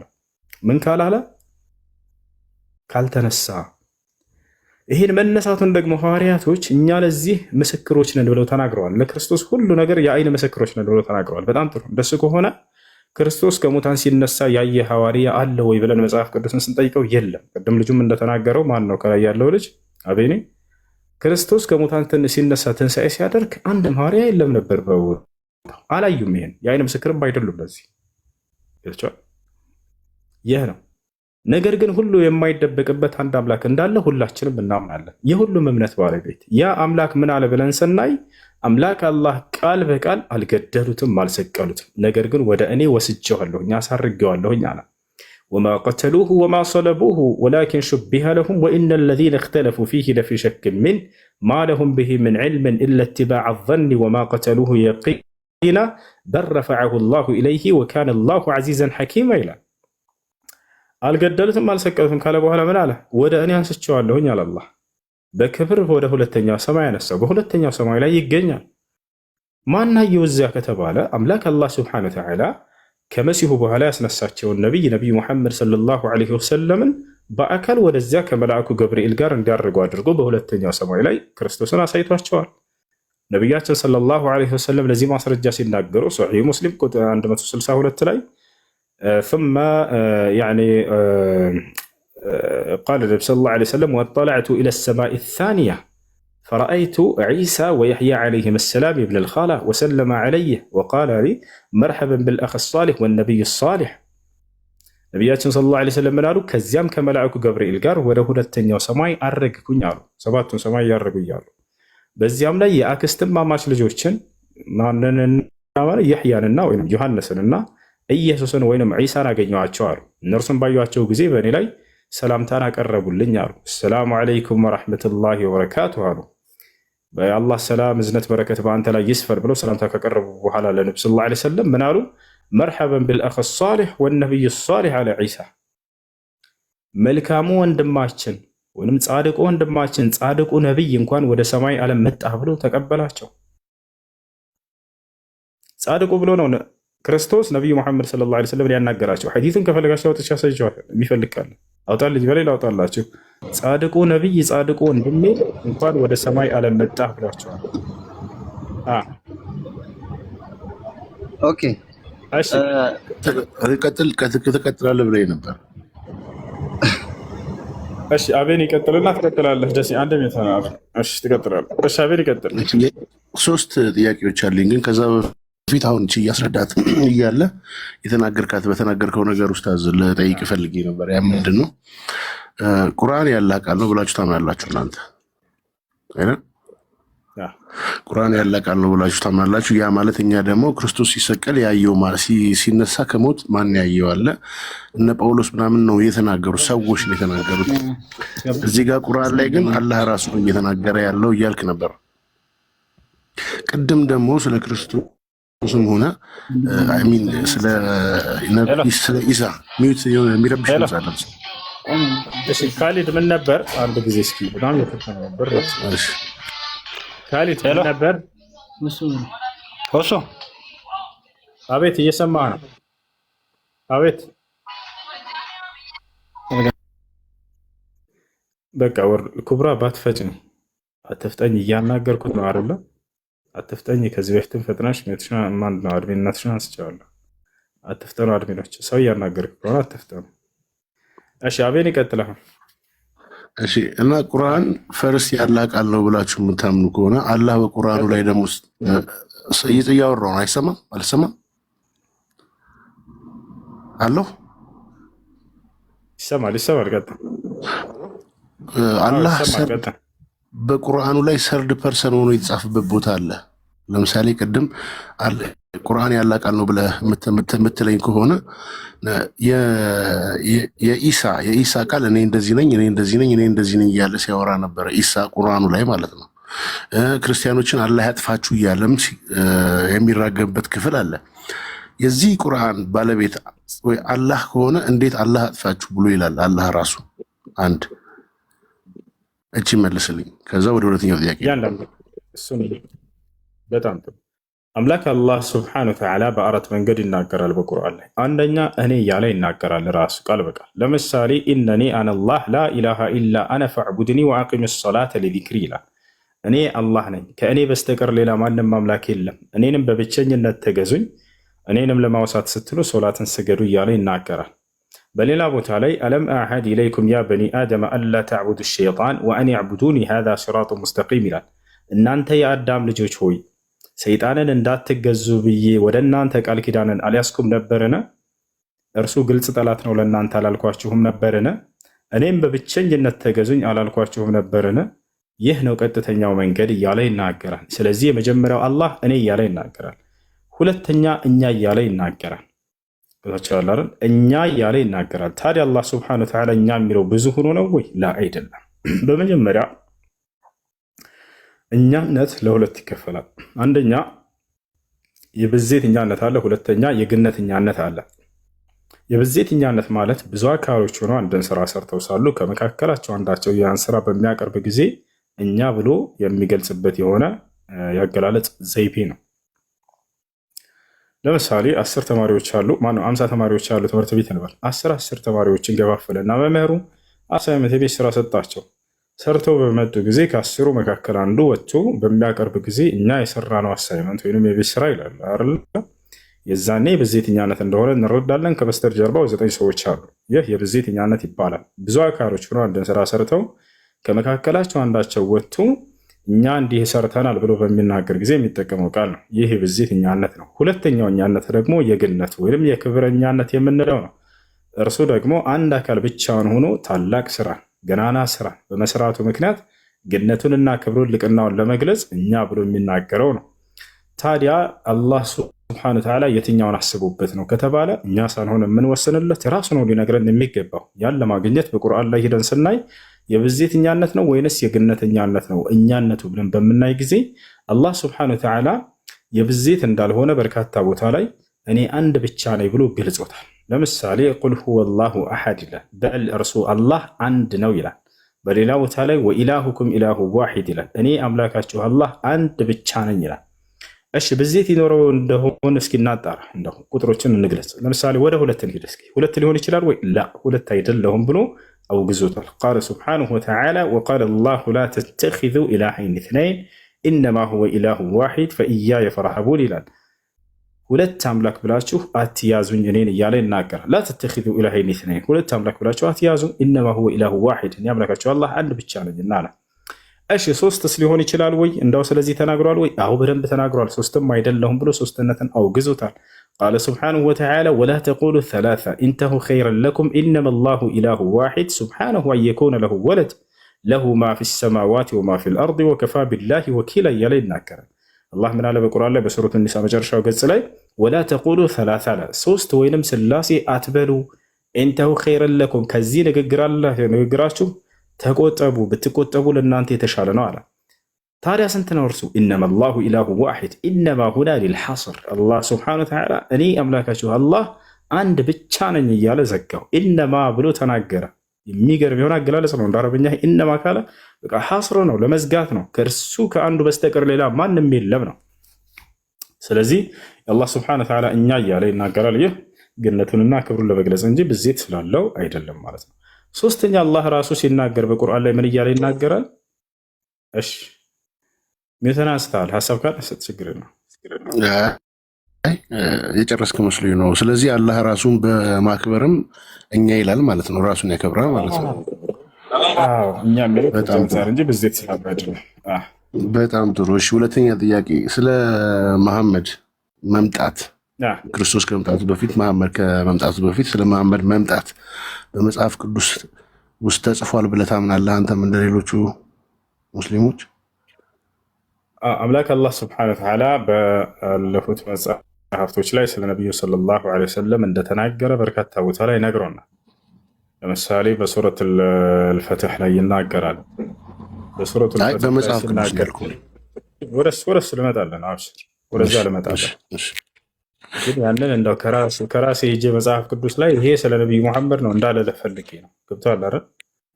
እንደዚያ ከሚሆን ለምሳሌ አንድ ቃል ትንቢቱ ተፈጽሟል ሲባል ጊዜ ያ ትንቢቱ የተፈጸመበትን ጥቅስ አምጥቼ የቱ ጋር ይገኛል ያ የተነገረው ትንቢት ብለህ ይሻላል እንጂ ከራሴ ዝም ብዬ ሄጄ መጽሐፍ ቅዱስ ላይ ይሄ ስለ ነቢዩ ይናገራልና በቃ ይሄ ስለ ነቢዩ ነው ብዬ ግግም ብዬ እዛ ላይ ቆሜ ላስረዳ አልፈልግም። ቴንኪው፣ በቃ መለስክልኝ፣ አመሰግናለሁ። ቴንኪው። ማለት ሌላ ልስማት የፈለግኳት ነገር እችል ነበር። ሶስተኛ ጥያቄ ልጠይቅና ሌላ ሰው ድሉ እንሰጣለሁ። ከዚያ ጋር በተያያዘ ወደ እስልምና እምነት ልምጣ። ከብሉይ ኪዳን ከአዲስ ኪዳንም አንዳንድ ደስተ ለምሳሌ አላህ ማነው ኦሪዘ ማነው እንትና ላይ ሱረት አልፈትሕ መጨረሻው ገጽ ላይ ምን ይላል? ሙሐመዱን ረሱሉላህ ወለዚነ መዐሁ አሽዳኡ ዐለል ኩፋሪ ሩሐማኡ በይነሁም ተራሁም ሩክዐን ሱጀደን የብተጉነ ፈድለን ሚነላሂ ወሪድዋና ሲማሁም ፊ ውጁሂሂም ሚን አሰሪ ሱጁድ ዛሊከ መሰሉሁም ፊ ተውራህ ومثلهم في الإنجيل كزرع أخرج شطأه فآزره فاستغلظ فاستوى على سوقه يعجب الزراع ليغيظ بهم الكفار وعد الله الذين آمنوا وعملوا الصالحات منهم مغفرة وأجرا عظيما إلى አላህ በዚህ ቦታ ላይ ሙሐመዱን ረሱሉላህ ይላል። ሙሐመድ የእኔ የአላህ መልእክተኛና ነብይ ነው አለ። ከዚያም ወለዚነ መዐሁ አለ፣ እነዚያም ከእርሱ ጋር ያሉ አማኞች አሽዳኡ ዐለል ኩፋሪ ሩሐማኡ በይነሁም እያለ ገለጻቸውና በኢንጂል ላይ ወይንም በወንጌል ላይ የሙሐመድና የተከታዮቹ ምሳሌ ብሎ ይናገራል። ምን አለ? ወመሰሉሁም ፊል ኢንጂል እያለ ይናገራል። በወንጌል ላይ የእነርሱ የሙሐመድና የእርሱ ተከታዮች ምሳሌ ልክ ፍሬውን እንዳፈራ የሆነ ዛፍ ነው ብዬ ገልጫቸዋለሁ እያለ ይናገራል። ታዲያ ይሄንን ክርስቶስ የቱ ጋር ተናግሮ እናገኛለን? ዮሐንስ ወንጌል ማን ነው? ማቴዎስ ወንጌል ምዕራፍ 7 ቁጥር 27 አካባቢ ላይ ሄዳችሁ ተመልከቱት። ነገር ግን እውነተኛ ከኔ በኋላ ሐሰተኛ ነብያቶች ይመጣሉ አለ። ሁሉም ሐሰተኛ ናቸው አይደለም ያለው። ነገር ግን ሐሰተኛ ነብያቶች ይመጣሉ ካለ በኋላ እውነተኛውንና ሐሰተኛውን ግን የምታውቁበት እውነተኛው ምንድነው አለ? ፍሬያማ በሆነ ዛፍ ታውቁታላችሁ ብሎ ተናገረ። ፍሬውን በሚያፈራ ዛፍ ታውቁታላችሁ፣ በፍሬያቸውም ታውቋቸዋላችሁ እያለ ተናገረ። አላህ ቃል በቃል ምን አለ በቁርአን ላይ? ሙሐመድ ሆይ አንተንና ተከታዮችህን በመሲሁ አንደበት ላይ ፍሬውን የሚያፈራ ዛፍ ብዬ ገልጫቸዋለሁ ብሎ ይናገራል። ስለዚህ ቃል በቃል ክርስቶስ ስለነሱ እንደተናገረ ስለ ነብዩ ሰለላሁ ዐለይሂ ወሰለምና ስለ ተከታዮቻቸው ከእርሱ በኋላ እውነተኛ እንደሚወጡ የተናገረበት ነው። ሌላኛው ከይህ ከአዲስ ኪዳን አንድ ከሰጠነ ከብሉይ ኪዳን ደግሞ አንድ እንሂድ። ኦሪት ዘዳግም ምዕራፍ 18 ቁጥር 18 ላይ አምላክ ለሙሴ ምን ይለዋል? ከወንድሞቻቸውም እንደ አንተ ያለ ነቢይ ያስነሳላቸዋለሁ እያለ ይናገራል። እንደማን ያለ? እንደ አንተ ያለ ነቢይ ይላል። እንደማን? እንደ ሙሴ ያለ ነቢይ። ታዲያ በሙሉ መጽሐፍ ቅዱስ ላይ ወይም እዛው መጽሐፍ ቅዱስ ላይ ስትሄዱ ጊዜ በእስራኤል ምድር ይላል። ኦሪት ዘዳግም እዚያው ላይ መጨረሻ ላይ በእስራኤል ምድር እንደ ሙሴ ያለ ነቢይ አልተነሳም እስካሁን ይላል ቃል በቃል። እንደ ሙሴ ያለ ነቢይ አልተነሳም። ነገር ግን ቁርአን ይናገራል። ቁርአን ላይ አላህ ስብሐነሁ ወተዓላ ሙሴን እንደላከ እነ አብርሃምን እነ ይስሐቅ እነ ዮሴፍ እነ ክርስቶስ እንደላከ ከተናገረ በኋላ ነቢዩ ሙሐመድ ሰለላሁ ዐለይሂ ወሰለም ከማን ጋር አነጻጸራቸው? አንተ ግን እንደ ሙሴ ያለህ ነቢይ ነህ ብሎ ይናገራል። ኢና አርሰልና ኢለይኩም ረሱለን ሻሂደን ዐለይኩም ከማ አርሰልና ኢላ ፊርዓውነ ረሱላ ይላል። ምን ማለት ነው? እኔ ወደ እናንተ መልእክተኛ ላኩላችሁ ይለናል። እኛን ወደ እኛ የተላከው መልእክተኛ ማን ነው? ኮሜንት ላይ ጻፉ። እኔ ወደ እናንተ መልእክተኛ ላኩላችሁ አለ። ወደ እኛ የተላከው መልእክተኛ ማን ነው? ማን ነው ወደ እኛ መልእክተኛ የተላከው መልእክተኛ? ልጆች ሙሐመድ አይደለ? ነቢዩ ሙሐመድ ሰለላሁ ዐለይሂ ወሰለም ከማን ጋር አነጻጸራቸው? ከማ አርሰልና ኢላ ፊርዓውነ ረሱላ፣ ወደ ፈርዖን እንደላኩት አይነት መልእክተኛ ብሎ ተናገረ። ወደ ፈርዖን የተላከው መልእክተኛ ማን ነው? ወደ ፈርዖን የተላከው መልእክተኛ ስማነ ጻፉ። ማን ነው አቤኒ? ወደ ፈርዖን የተላከለት ነው። የኔ ጥያቄ ግን ኡስታዝ አልገባህም መሰለኝ። ገብቶኛል። ቆይ አለ ላስረዳ። ቆይ አንድ ሀሳብ ጨርስልና ትመጣለህ። ሙሴ ነው። ስለዚህ አላህ ስብሐነሁ ወተዓላ ምን አለ?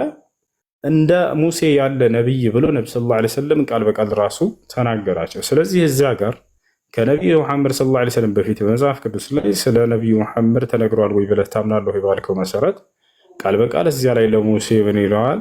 እንደ አንተ ያለ ነቢይ ግን አስነሳላቸዋለሁ ከወንድሞቻቸው ከእስራኤላውያኖች ወንድሞች ይላል። የእስራኤላውያኖች ወንድሞች ደግሞ እስማኤላውያኖች መሆናቸው የታወቀ ነው። አብርሃም። ስለዚህ መጽሐፍ ቅዱስን ኡስታዝ አንተ እንደ ኤቪደንስ ትጠቀመዋለህ ማለት ነው። እሱ ለእኔ ሳይሆን አንተ ስለጠየቅ ነው። አሁን ክርስቲያን ሰው መጥቶ እሱን እኮ ነው። አሁን አንተ እኔማ በመጀመሪያ ላይ እኮ ለእኔ አይደለም ለእኔ ቁርአን ይበቂ ነው። እሱን እኮ ነው የምልህ። አሁን ኡስታዝዬ እኔ ያልኩ ስለ መሐመድ መጽሐፍ ቅዱስ ላይ ተጻፈ ብለህ ታምናለህ ወይ ስልህ አንተ አሁን ሁለት ጥቅሶችን ሰጠኝ ከአዲስ ኪዳን እና ከብሉይ ኪዳን። ስለዚህ አንተ አሁን እነዚህን ቃሎች እንደ ኤቪደንስ ለመሐመድ መምጫ ትጠቀምበታለህ ማለት ነው። አሁን ቅድም መጀመሪያ ላይ ኖ እኔ ቁርአን ይበቃኛል ስትለኝ ቴንኪው ብዬ ላስቆምህ ነበር። ያን ታይም እንደዛ ያልከኝ መስሎኝ ሌላ ኡስታዝ እንደዛ ሲል ስለሰማሁ ነው ይህን ጥያቄ ጠየቁ። እኔ ወይ ወደ ሶስተኛው ጥያቄ ልባ። ለመሆኑ እኛ ሙስሊሞች ስለ ነቢዩ ሙሐመድ ሰለላሁ ዐለይሂ ወሰለም ነቢይነት ለማረጋገጥ ሌላ መጽሐፍ ላይ እንሄዳለን? አንሄድም። ግን እዚያ ቦታ ላይ አሁን አንድ ክርስቲያን አንተ መተህ ባትጠይቀኝ ኑሮ ነቢዩ ሙሐመድ ሰለላሁ ዐለይሂ ወሰለም ነቢይ ናቸው ብዬ ለሙስሊሞች ማስረጃ ከፈለጋችሁ ይኸውና ኦሪት ዘዳግም፣ ኦሪት ዘፍጥረት አልላቸው። በሙሉ ቁርአን ላይ ማንም ነቢይ ሊያሟላቸው የሚገቡ የነቢይ መስፈርቶች ሁሉ ከማንም በላይ አላቸውና እርሳቸው ምንም የሚያስፈልገን ነገር የለም። ሱቄ ላይ ሙሉ እቃ ካለኝ እዛ ሂጄ ሌላ ሰው ሱቅ ሂጄ ያውና ይሄ ዕቃ ምናምን ብዬ እንትና ላ ሙሉ ማስረጃ አላቸው በቁርአን በቂ የሆነ ግን ክርስቲያን ለሆነ ሰው ሁጃ ይሆንለታል። ያ የሚያምንበት መጽሐፍ ላይ እስኪ እንዳው ከዚህ የነቢዩ መሐመድን ነብይነት ከገዛ መጽሐፊ እንድታሳይ እፈልጋለሁ ቢል ያውና ብዬ ያንን አሳየዋለሁ። እሺ ቀጣይ ጥያቄ ምንድን ነው? አመሰግናለሁ ኡስታዝ። ሶስተኛው ጥያቄ አሁን ለምሳሌ እኔ ወደ እስልምና ልምጣ ብል እስልምና እንደሚታወቀው በቅርቡ እንደለየ ነው ትንሽ የሆነ ትለያያላችሁ መሰለኝ እና ወደ የትኛው እስልምና ነው መምጣት የምችለው? ትክክለኛውን እስልምና የትኛው ነው ብዬ ብጠይቅህ ምን አይነት መልስ ትሰጠኛለህ? ይቅርታ ድፍረት እንዳይሆንብኝ ግን።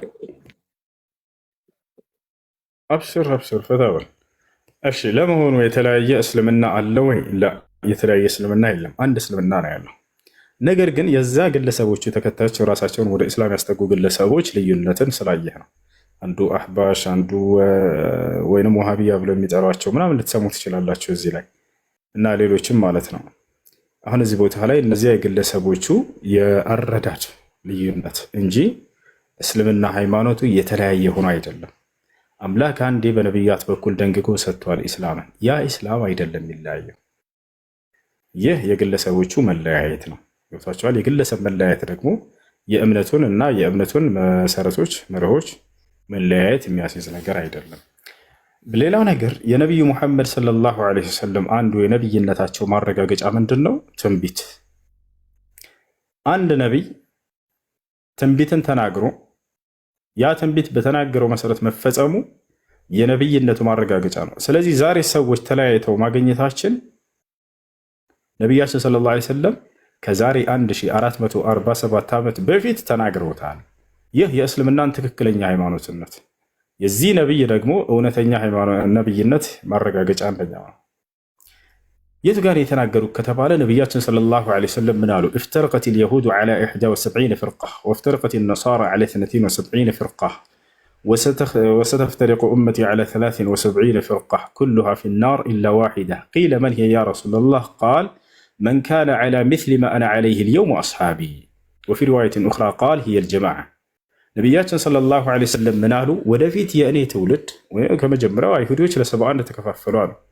ክርስቲያኖች ለ72 ተከፋፈሉ ካሉ በኋላ ወደፊት ደግሞ የእኔ ትውልድ አሉ። ወደፊት የሚለውን በደንብ አስመርበት። ትንቢትን ነው እየተናገሩ ያሉት። በዚያ ዘመን የተለየ ምንም አንጃ የለም። አንድ ነብዩ ሰለላሁ ዐለይሂ ወሰለምና እውነተኛ ተከታዮቻቸው ጻድቅ የሆኑት የእርሳቸው ሰሃቦቻቸው ብቻ ነበሩ።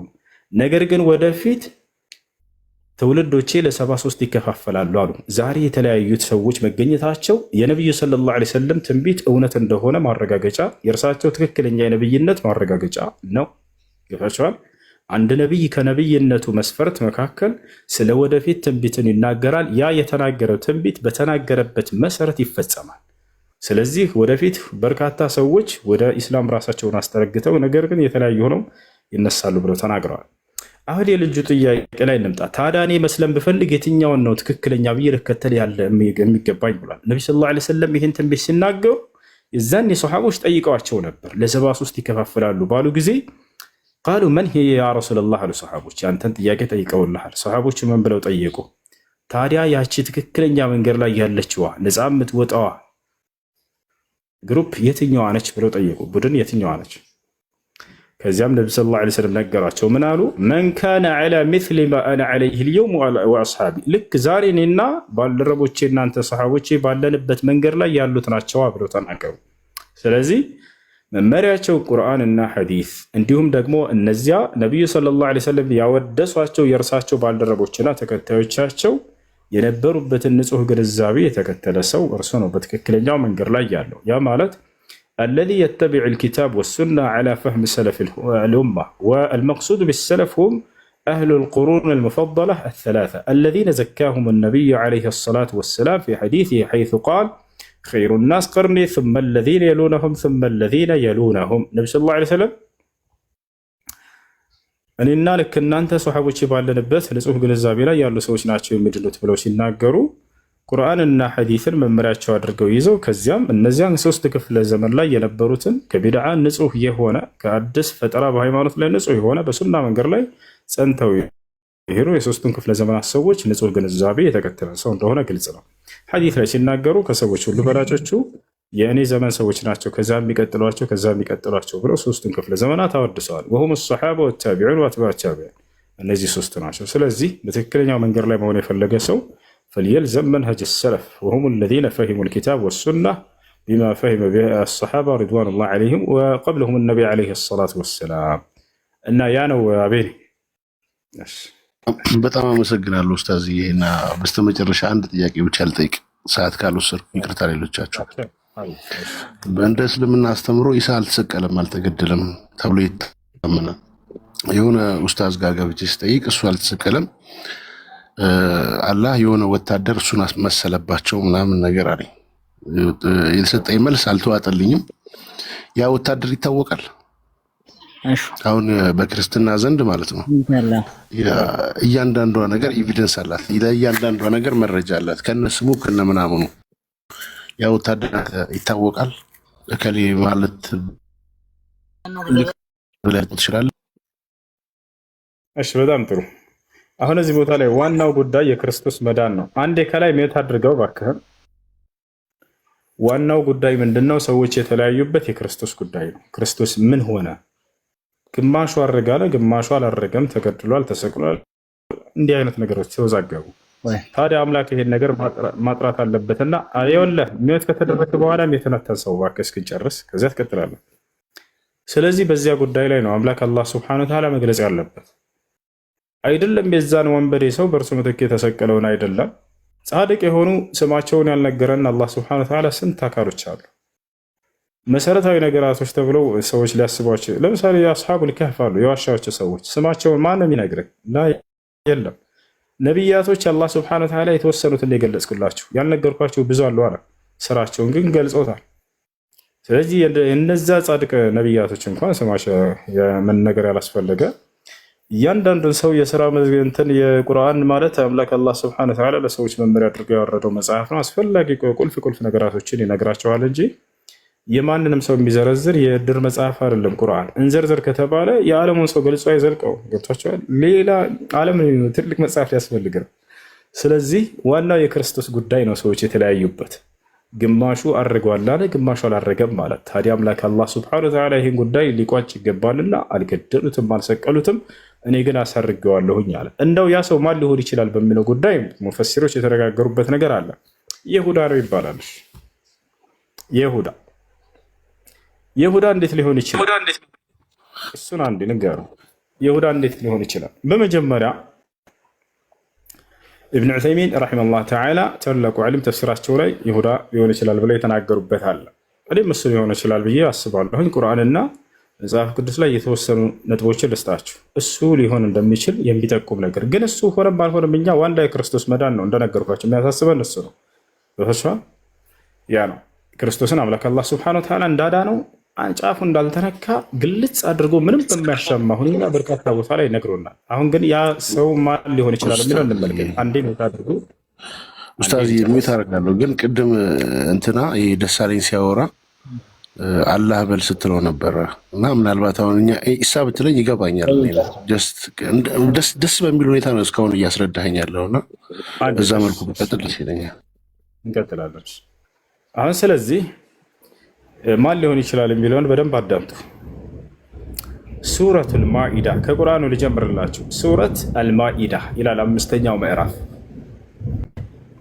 የማዕድ ምዕራፍ ማለት ነው።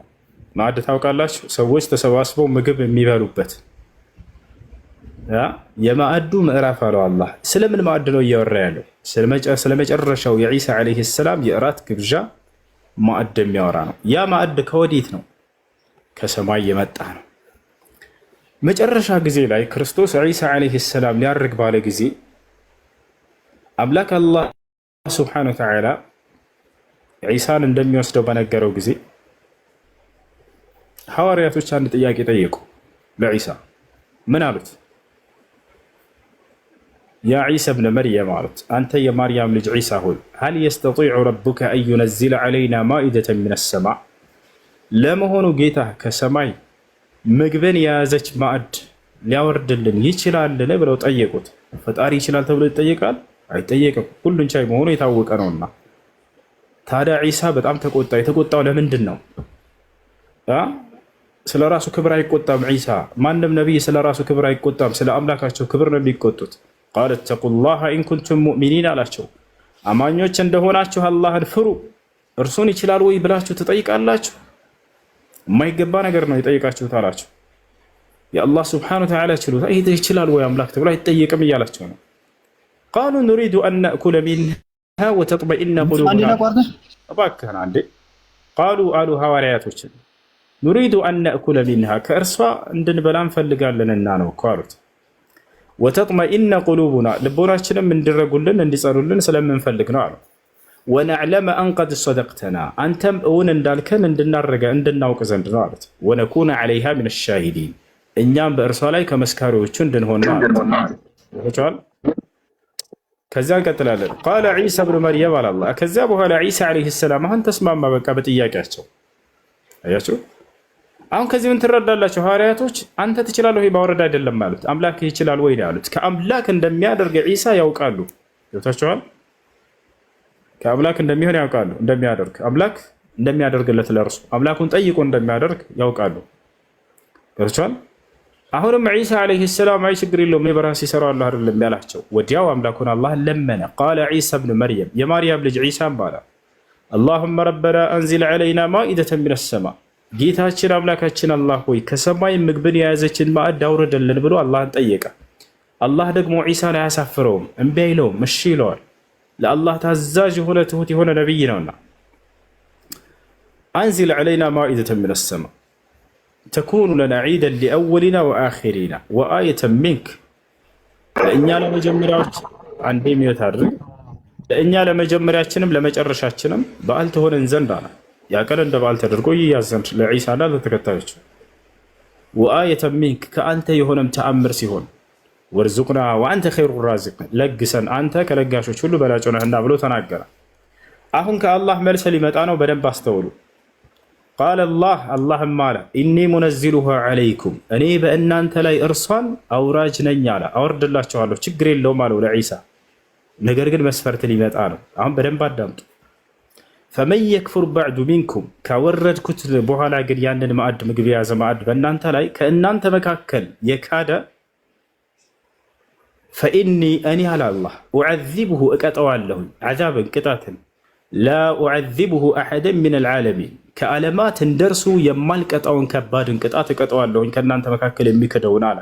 ከማን? ከሐዋርያቶች ተስማሙ። ከሰማይ ምግቡ ወረደ። ታዲያ ከሐዋርያቶች መካከል የካደውና ያስተባበለው በራቱ ግብዣ ጊዜ ማን ይመስላችኋል? ኮሜንት ላይ ጻፉ። ይሄንን አስተዋይ የሆነ ክርስቲያን መጽሐፍ ቅዱስን ያነበበ ያገኘዋል። ከሐዋርያቶች መካከል አንድ የሚክደውን አካል ወየውለት ከባድን ቅጣት እቀጠዋለሁ ብሎ አላህ ሱብሓነሁ ወተዓላ ዝቷል። ክርስቶስን መጽሐፍ ቅዱስ ላይ ምን አለ? ነገር ግን ከመካከላችሁ የሚክደኝ አለ። ለዚያ ለሚክደኝ ሰው ግን ወየውለት አለ ኢየሱስ ክርስቶስ መጽሐፍ ቅዱስ ላይ። ባይፈጠር ይሻለው ነበር ለእርሱ አለ። ማን ይሆናል ያ አካል? ኢየሱስ ክርስቶስ ከመካከላቸው አላቸው ሐዋርያቶችን የሚክደኝ አካል አለ። ያ የሚክደኝ ሰው ግን ለእርሱ ባይፈጠር ይሻለው ነበር ወየውለት ለዚህ ያለ ሰው ብሎ ተናገረ። ይወቻው አሳልፋ የሚሰጠኝ በዚህ ማዳረስ አሳልፎ የሚሰጠው ሰው ለእርሱ ወየውለት እያለ ተናገረ። ይወቻል። ስለዚህ ያ ሰው አሳልፎ የሚሰጠው ሰው ክርስቶስ እንደቀላል ወየውለት ለዚህ ያለ ሰው ባይፈጠር ይሻላል ብሎ እንደው ምንም አልሆነ በቃ በግልጽ እየነገራቸው ነው ኢየሱስ ክርስቶስ። ስለዚህ ሰውዬ ያ አሳልፎ የሚሰጠውን ሰው ወደፊት ከባድ ቅጣት ሊመጣበት እንደሚችል እንደዚህ ይገልጻል። ኢብኑ ዑሰይሚንም ተፍሲራቸው ላይ እዚህ የቁርአን አንቀጽ ላይ ወላኪን ሹቢሃ ለሁም የሚለው አንቀጽ ላይ ምን الذي شبه بعيسى የሚለው ላይ انه اليهود الذي دل يعني ما نقولوا دل عيسى للفريسيين አሉ او لليهود እዚህ ቦታ ላይ በእነርሱ ላይ ተበሰለባቸው የተባለው አካል ማን ነው? ያ ዒሳን አሳልፎ ለአይሁዶች የሸጠውና ያመለከተው አካል ነው እያሉ ይናገራሉ ማለት ነው። ታዲያ እዚህ ቦታ ላይ አላህ ስብሐነሁ ወተዓላ በዚያ ላይ እንደው አደረገበት ብንል እንኳን ያንን ሰው አመሳስሎ አደረገበት ብንል አላህ በድሎታል ወይ ያን ሰው የሚል ጥያቄ ይነሳል። ላ በፍጹም አልበደለውም። እንደ አላህ ራሱን ያመሳስለው ብንል እንኳን አልበደለውም። ለምን ከተባለ በቁርአንም በመጽሐፍ ቅዱስም ላይ አንድ ህግ አለው አምላክ። እርሱም ምንድነው? ለንጹሃን ሰዎች ጉድጓድን የቆፈረ ሰው ራሱ ይተከልባታል፣ ይገባባታል። ገብታችኋል? እንደ ባህልም እንደምናውቀው እንደ ምሳሌ ለሌሎች በቆፈርከው ጉድጓድ ውስጥ አንተ ትተከላለህ እንላለን። ይሄ ፍትህ ነው አይደለም? ፍትህ ነው። እኔ አንተ እንድትወድቅበት ጉድጓድን ቆፍሬ በዚያ ላይ እኔ በተከልበት አንተ ለቆፈርኩበት ጉድጓድ ላይ የዋጋዬን ያገኘሁት ፍትህ ነው። ይሄ በደል አይደለም። ገብታችኋል? አላህ በቁርአን ላይ ምን አለ? ወላ የሒቁል መክሩ ሰይኡ ኢላ ቢአህሊሃ አለ። የተንኮልና የሴራ ባለቤቶች ያ ተንኮልና ሴራ በራሱ በተንኮለኞችና በሴረኞቹ ላይ እንጂ አያርፍም አለ። በንጹሃን ላይ እንዲያርፍ አላደርግም ብሏል። መጽሐፍ ቅዱስም ላይ እንደዚሁ የሚል ቃል በቃል ታገኛላችሁ። ታዲያ ለዒሳ ዓለይሂ ሰላም ወይም ለክርስቶስ ጉድጓድን የቆፈረው አካል ራሱ እዚያ ላይ መተከሉና ዋጋውን መውሰዱ ምንድነው ጥፋት የተደረገው? በእርሱ ላይ ምንም አልተበደለም። የራሱን የእጁን የተንኮሉንና የሴራውን ያገኝ هذا هو والله اعلم። እሺ ኡስታዝ አመሰግናለሁ በጣም። ሌላ ጊዜ ገብቼ እንጠይቅ እንደዚህ ቴኪው አገላለጽ ደስ ይላል። ይሁዳ ግንበኛ ታንቆ እንደሞተ ነው የሚናገረው እና በጣም አመሰግናለሁ። መርሐባ። እሱ ራሱ ይጋጫል። ይህ ራሱ በይሁዳ ላይ የተነገረው ነገር ያ የተገደለውና የተሰቀለው እርሱ መሆኑ እየታወቀ እርሱን ለመደበቅ ተብሎ በክርስቶስ ላይ እንደሆነ የተገደለውና የተሰቀለ የሚለውን ለመስራት በተሰራው እንትን ላይ ትወና ላይ የተደረገ የሆነ ያን የምትረዳበት ይጋጫል። ስለ ይሁዳ የተነገረው ሁሉ ለምሳሌ ልጠይቅህ። እዚያው ላይ ይሁዳ ኢየሱስ ክርስቶስን በ30 ዲናር አሳልፎ ሽጦታል አይደል? አቤኔ ቤትህን አንሳ። በጣም ጥሩ። ያን 30 ዲናር የሁዳ ራሱ ሄዶ መሬት ገዝቶበታል ወይንስ አልገዛበትም? ምንም ነገር አልተጻፈም። መሬት ገዝቶበታል የሚል ነገር ተጽፏል። ላሳይ።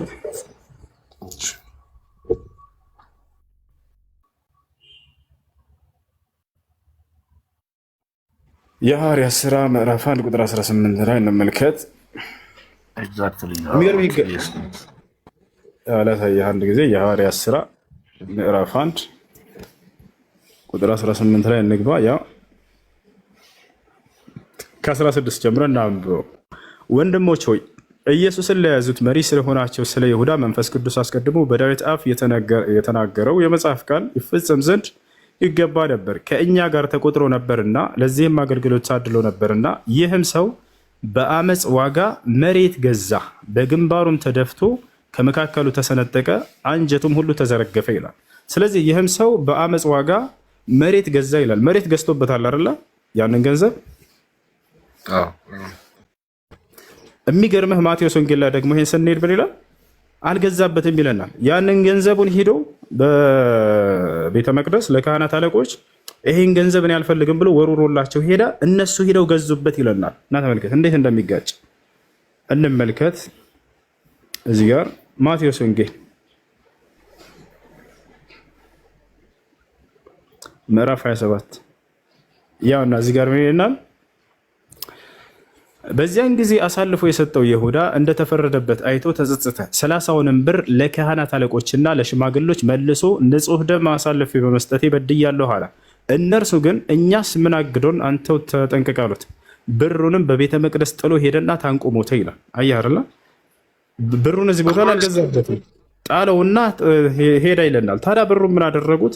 የካህናት አለቆችን ብሩን አንስተው የደም ዋጋ ነውና ወደ መባ ልንጨምረው አልተፈቀደም አሉ። ተመካክረውም የሸክላ ሰሪውን መሬት ለእንግዶች መቃብር ገዙበት አለ። እዚህ ጋር እነሱ ናቸው የገዙበት፣ ጥሎላቸው ሄዶ ይለናል። እዚያ ላይ ደግሞ ይሁዳ ራሱን የገዛበት ይለናል። በጣም በርካታ ግጭቶችን ከዚህ ማውጣት እንችላለን። ስለዚህ ይሁዳን እንዳልተገደለና እንዳልተሰቀለ ለመደበቅ ተደርጎ ተብሎ የተሰራ የሆነ ሴራ ነው። ራሱ ነው ያችን ዋጋ የወሰዳት። ነገር ግን ዒሳ ዓለይሂ ሰላም ላይ ያንን ለጠፉበት፣ ክርስቶስ ላይ ለጠፉበት። ራሱ ነው የተገደለ የተሰቀለው ነው። እኔ ሰማኝ ጥያቄ ያለ ገጠው። አመሰግናለሁ በጣም። ሌላ ጊዜ እንድገባ ፍቀድልኝ ልጣ። መርሐባ። እሺ